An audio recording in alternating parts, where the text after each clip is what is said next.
નમસ્કાર વિદ્યાર્થી મિત્રો, ધોરણ 12 સાયન્સના નવા લેક્ચરમાં આપનું સ્વાગત છે.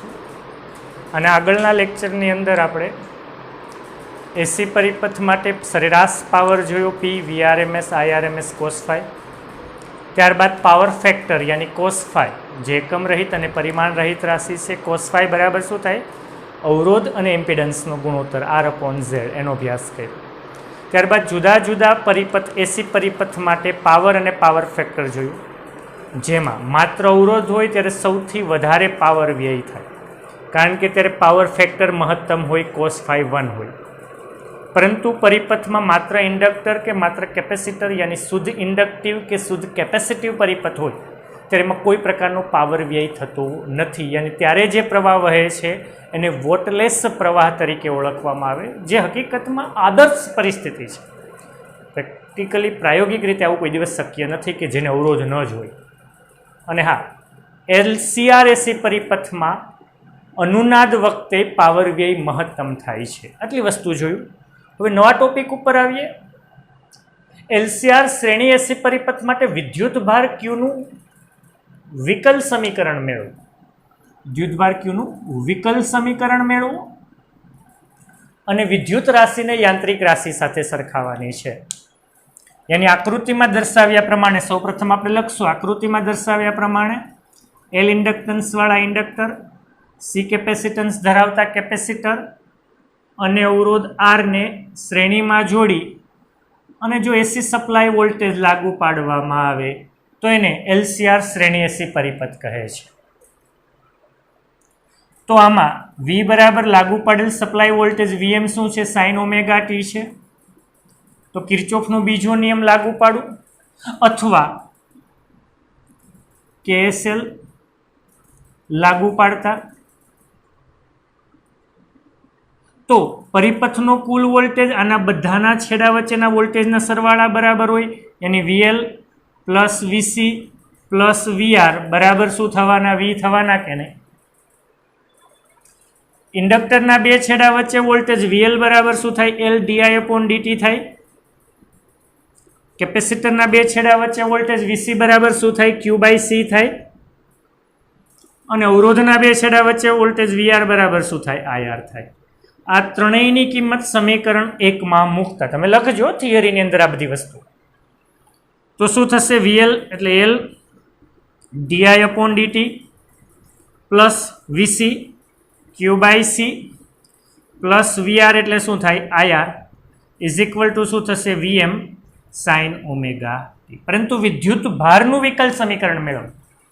અહીંયા તો છે વિદ્યુત ભાર, પરંતુ I ને બદલે શું કહેવાય? I એટલે dq/dt થાય અને di/dt યાની સમયની સાપેક્ષે ફરીથી વિકલન કરું તો શું થાય? d2q/dt².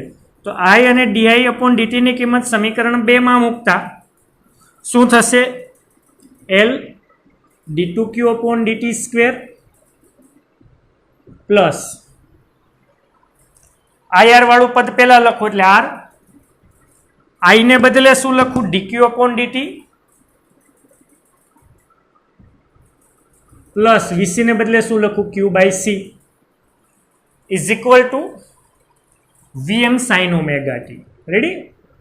પરંતુ હું બંને બાજુ R વડે ભાગું તો આ ત્રણેય પદને R વડે ભાગું એટલે શું થાય? d2q/dt² plus R/L dq/dt plus Q/LC is equal to આ બાજુ L વડે ભાગ્યા એટલે VM/L sin ઓમેગા t. યાની આ મોસ્ટ ઇમ્પોર્ટન્ટ સૂત્ર તમારે યાદ જ રાખી લેવાનું છે કે LCR શ્રેણી એસી પરિપથ માટે વિદ્યુત ભાર Qનું વિકલ સમીકરણ d2q/dt² plus R/L dq/dt plus Q/LC બરાબર VM/L sin ઓમેગા t. પરંતુ એ વિદ્યુતનું છે અને યાંત્રિક રાશિ સાથે સરખાવો. યાદ કરો ધોરણ 11માં દોલનોનું ચેપ્ટર.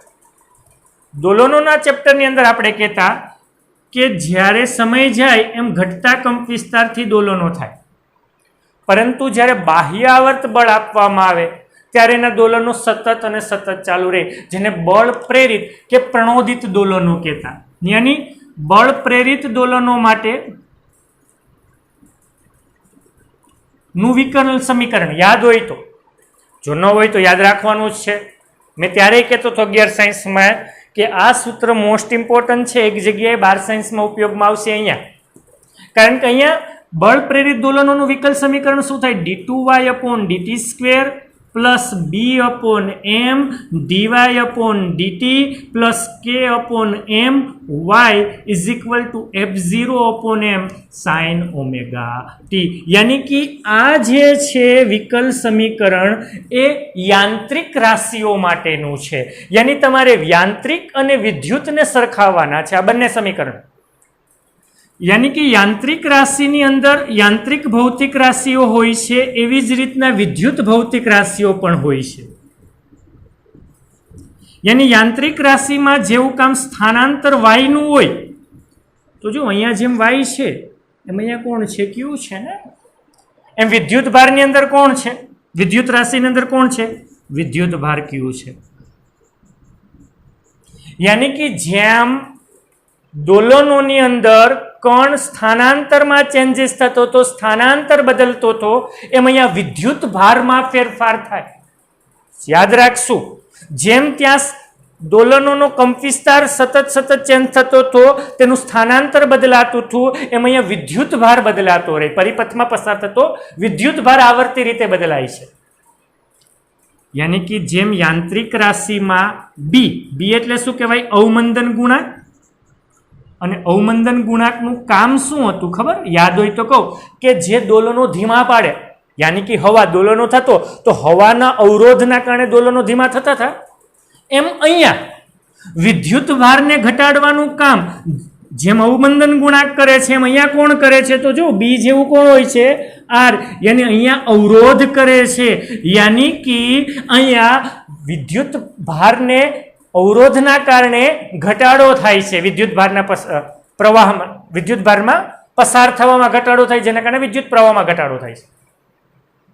યાની ત્રીજું, જેમ યાંત્રિક રાશિ દળ એમ છે એમ વિદ્યુત કોણ? તો એના જેવું જો કોણ છે? ઇન્ડક્ટન્સ એલ છે.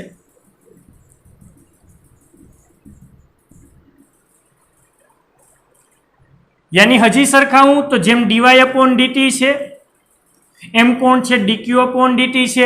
યાની જેમ વેગ છે એમ પ્રવાહ છે, એવું કહી શકું ને. અધરવાઇઝ ચોથું, અહીંયા જો એમ જેવું કોણ છે? એલ છે.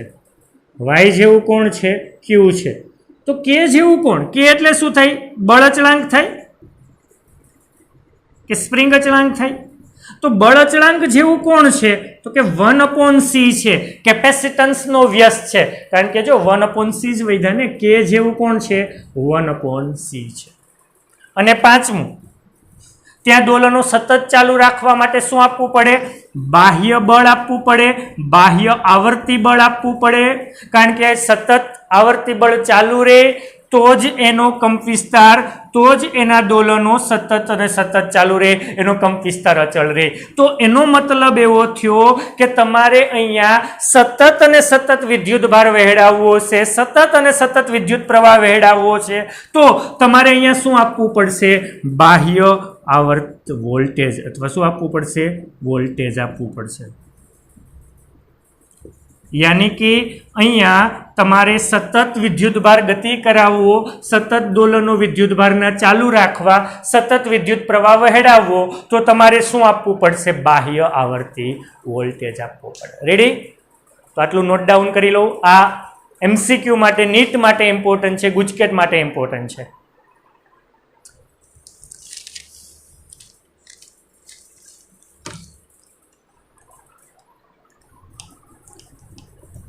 ઓકે, નવા પ્રશ્નો ઉપર આવીએ. હવે જે બે ટોપિક જ રહ્યા, બે લાસ્ટ ટોપિક છે, એલસી દોલનો છે, અને મોસ્ટ ઇમ્પોર્ટન્ટ લાસ્ટ ટોપિક એ ટ્રાન્સફોર્મર છે. પરંતુ એલસી દોલનો સમજતા પહેલા થોડુંક અન્ડરસ્ટેન્ડિંગ એલસી પરિપથ માટે લાવવું પડશે. એલસી પરિપથ એટલે શું?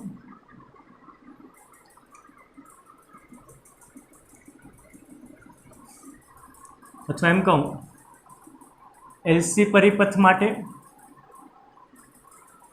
વિદ્યુત ભારનું વિકલ સમીકરણ મેળવો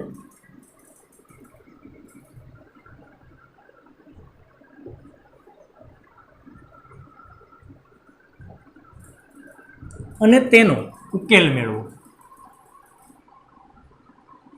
આ મોસ્ટ ઇમ્પોર્ટન્ટ છે. આવડી જશે ને તો એલસી દોલનો આવડી જશે. તો કે એલસી પરિપથ એટલે શું? કે સી કેપેસિટન્સ ધરાવતા સંપૂર્ણ ચાર્જ કેપેસિટર ની બે પ્લેટો વચ્ચે જેનો ઓહમિક અવરોધ શૂન્ય છે એવા એલ ઇન્ડક્ટન્સ વાળા ઇન્ડક્ટરને જો જોડવામાં આવે તો જે પરિપથ તૈયાર થાય ને એલસી પરિપથ છે. અને આ એલસી પરિપથમાં ઓહમિક અવરોધ શૂન્ય છે, કોઈ અવરોધ જ નથી. એ માત્ર આદર્શ સ્થિતિ છે. પ્રાયોગિક રીતે આવું કોઈ દિવસ શક્ય નથી. કંઈક ને કંઈક અવરોધ હોય જ. કોઈક વાયરનો અવરોધ હશે અથવા કોઇલનો અવરોધ હશે. પરંતુ અહીંયા આપણે એમ માનવાનું છે કે આને ઓહમિક અવરોધ જ નથી, ઝીરો છે. જો મેં કીધું છું સંપૂર્ણ ચાર્જ કેપેસિટર, યાની કે શૂન્ય સમયે હજી કી ઓન નથી કરી, કી ઓફ જ છે, ત્યારે આ કેપેસિટર પર મહત્તમ વિદ્યુત ભાર છે અને પરિપથમાં કોઈ પ્રવાહ પસાર થતો નથી. પરંતુ જેવી સ્વિચ હું ઓન કરીશ તો કેપેસિટર ડિચાર્જ થશે, કેપેસિટર પરના વિદ્યુત ભારના મૂલ્યમાં ઘટાડો થશે, કારણ કે આમાંના ઇલેક્ટ્રોન્સ છે, ઋણ વિદ્યુત ભાર છે, એ પરિપથમાં પસાર થશે,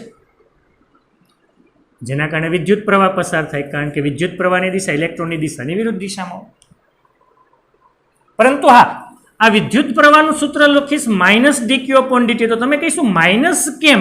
કારણ કે વિદ્યુત ભાર જેમ ઘટે એમ વિદ્યુત પ્રવાહ વધે, એટલે ઋણ નિશાની લખી. યાની હવે આમાંથી જે વિદ્યુત પ્રવાહ પસાર થાય જેના કારણે ઇન્ડક્ટરના બે છેડા વચ્ચે વોલ્ટેજ ઉત્પન્ન થાય VL, પરંતુ એ ઇન્ડક્ટર આ વિદ્યુત પ્રવાહનો વિરોધ કરે છે, માટે એનો વોલ્ટેજ એની પોલારિટીની વિરુદ્ધ દિશામાં હશે. અને આ પણ એક બેટરી તરીકે જ વર્તે છે, પરંતુ આની કંઈક પોલારિટી આવી હશે VC. માટે પરિપથ માટે કિર્ચોફનો બીજો નિયમ KSL લાગુ પાડતા જોજો. ઇન્ટરેસ્ટિંગ. તો હું અહીંથી સપોઝ કે મુસાફરીની શરૂઆત કરું તો બેટરીના ધન ધ્રુવથી ઋણ ધ્રુવ તરફ KSL શું કે કિર્ચોફનો બીજો નિયમ, બેટરીના ધન ધ્રુવથી ઋણ ધ્રુવ તરફ જાઓ તો -VL. હજી પ્રવાહ વિદ્યુત કોઈને ન થયું હોય તો કમ્પ્લીટલી ત્રીજું ચેપ્ટર કરી નાખજો. બેટરીના ઋણ ધ્રુવથી ધન ધ્રુવ એટલે +VC હતા ત્યાં આવ્યા એટલે બરાબર શું થાય? 0. રેડી? યાની કે જેમ બેટરી ઓન કરી, વિદ્યુત ભાર પસાર થયો, વિદ્યુત પ્રવાહ પસાર થયો, હવે કેપેસિટર છે ડિચાર્જ થાય, કેપેસિટર પરના વિદ્યુત ભારના મૂલ્યમાં ઘટાડો થશે. યાની -VL + VC બરાબર 0. યાની -VL ઇન્ડક્ટરના બે છેડા વચ્ચે વોલ્ટેજ એટલે LdI/dt થાય. યાદ કરો VC શું થાય? Q/C = શું થાય? 0. યાની હું dI/dt ને બદલે dI/dt એટલે અહીંયા ફરીથી વિકલન કરું તો શું થાય? -d2q/dt². યાની હું dI/dt ને બદલે -d2q/dt² લઈ શકું કે નહીં? રેડી? કોઈને કઈ પ્રોબ્લેમ હોય તો કહો. dI/dt ને બદલે -d2q/dt² ઓછે વત્તા હું આને L વડે ભાગું, બંને બાજુ L વડે ભાગું તો શું બન્યું? d2q/dt² + q/LC બરાબર 0. યાની મોસ્ટ ઇમ્પોર્ટન્ટ જે LC પરિપથનું વિદ્યુત ભારનું વિકલ સમીકરણ, ઓલામાં શું આવતું હતું LCR AC પરિપથમાં? d2q/dt² + r/L dq/dt + q/LC બરાબર Vm/L sin ωt. કારણ કે ત્યાં અવરોધ હતો અને સપ્લાય વોલ્ટેજ હતો, અહીંયા નથી અવરોધ, નથી સપ્લાય વોલ્ટેજ, માટે એનું વિકલ સમીકરણ શું થાય? d2q/dt² + q/LC બરાબર 0. કયા ક્રમનું? દ્વિતીય ક્રમનું છે. યાની કે અહીંયા વિદ્યુત ભારની આવૃત્તિ કેટલી થાય? મેં કીધું હતું ને, જેમ દોલનોની અંદર કણ દોલન કરે છે, સ્થાનાંતર બદલાય છે, એમ અહીંયા વિદ્યુત ભાર દોલન કરે છે. યાની વિદ્યુત ભાર આવર્તી રીતે દોલન કરે તો એ દોલનોની આવૃત્તિ મેળવવી હોય તો આને હું યાંત્રિક રાશિના વિકલ સમીકરણ d2y/dt² પ્લસ ω0² સાથે સરખાવું તો ω0² ઇઝ ઇક્વલ ટુ શું થવાના 1/LC, यानी ω0 बराबर શું થવાના 1/√LC, यानी कि અહીંયા વિદ્યુત ભારની કોણીય આવૃત્તિ, દોલનોની કોણીય આવૃત્તિ શું થાય 1/√LC, અથવા તો આવૃત્તિ f0 બરાબર શું થાય 1/2π√LC. માટે ઇમ્પોર્ટન્ટ કે જેવું ત્યાં યાંત્રિક રાશિમાં ω0 એટલે √k/m હોય એમ વિદ્યુત રાશિની અંદર કોણીય આવૃત્તિ શું થાય 1/√LC અને આવૃત્તિ શું થાય 1/2π√LC. રેડી? એક પ્રશ્ન પૂરો થયો, વિકલ સમીકરણ મળી ગયું, પણ તેનો ઉકેલ તો અહીંયા વિદ્યુત ભારનો ઉકેલ, કારણ કે વિદ્યુત ભારનું વિકલ સમીકરણ છે તો એનો ઉકેલ આપણે યાદ રાખશું. એનો ઉકેલ થશે Q બરાબર QM cos ω0t plus phi છે, યાની વિદ્યુત ભારનો ઉકેલ Q બરાબર QM cos ω0t plus phi છે. હજી વિદ્યુત ભારનું સમીકરણ નથી મેળવ્યું, એનો ઉકેલ છે, પરંતુ આપણે સમીકરણ મેળવવા માટે શૂન્ય સમય લો તો શૂન્ય સમયે વિદ્યુત ભાર કેવા છે, મહત્તમ છે, QM છે કે નહીં? તો શૂન્ય સમયે Q ને બદલે શું થાય QM is equal to QM cos ω0, શૂન્ય સમય એટલે T0 પ્લસ phi થયા, QM ગયા, यानी 1 ઇઝ ઇક્વલ ટુ cos, આ તો પદ 0 એટલે cos phi, यानी cos phi is equal to શું થાય 1, यानी phi ઇઝ ઇક્વલ ટુ શું થશે 0, કારણ કે cos 0 1 થાય, यानी કે કળા તફાવત અહીંયા કેવો લઈશું 0. તો હું Q બરાબર શું લખી શકું QM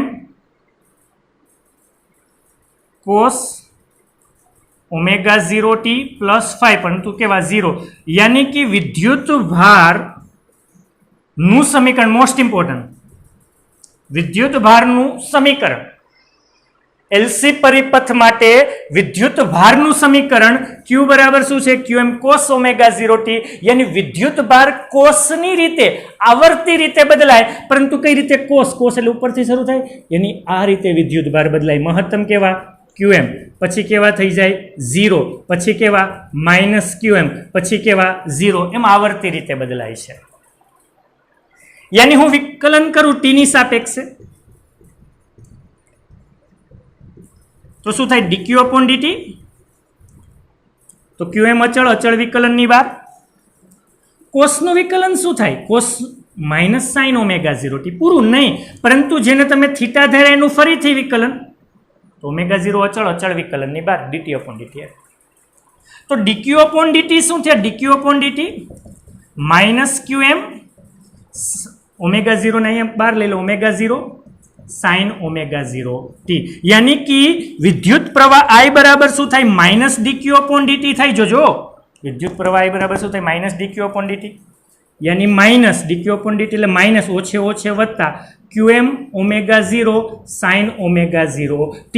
આ QM ω0 ને હું Im કહું તો વિદ્યુત પ્રવાહનું સૂત્ર શું થશે Im sin ω0t, यानी कि विद्युत भार આવર્તી રીતે દોલન કરે એમ વિદ્યુત પ્રવાહ પણ આવર્તી રીતે દોલન કરે, પરંતુ એ કયા પ્રમાણે હશે સાઇન પ્રમાણે હશે. यानी ઇમ્પોર્ટન્ટ વસ્તુ શું, વિકલ સમીકરણ d2q/dt² પ્લસ Q/LC બરાબર 0 દ્વિતીય ક્રમનું છે. ઓકે, એના દોલનોની કોણીય આવૃત્તિ 1/√LC, આવૃત્તિ 1/2π√LC, यानी कि આમાં જે વિદ્યુત ભાર દોલન કરે છે તો એ વિદ્યુત ભારનું સમીકરણ શું મોસ્ટ ઇમ્પોર્ટન્ટ Q બરાબર શું થાય QM cos ω0t, અને એ આ રીતે બદલાય. તો વિદ્યુત પ્રવાહ પણ દોલન કરે તો I બરાબર શું થાય Im sin ω0t, यानी कि આ કોસ રીતે બદલાય તો વિદ્યુત પ્રવાહ કયા રીતે બદલાય તો કે સાઇન રીતે બદલાય છે. પરંતુ જ્યાં Im બરાબર શું થશે તો Im બરાબર થશે QM × ω0. તો આ મોસ્ટ ઇમ્પોર્ટન્ટ છે, નોટ ડાઉન કરી લેજો.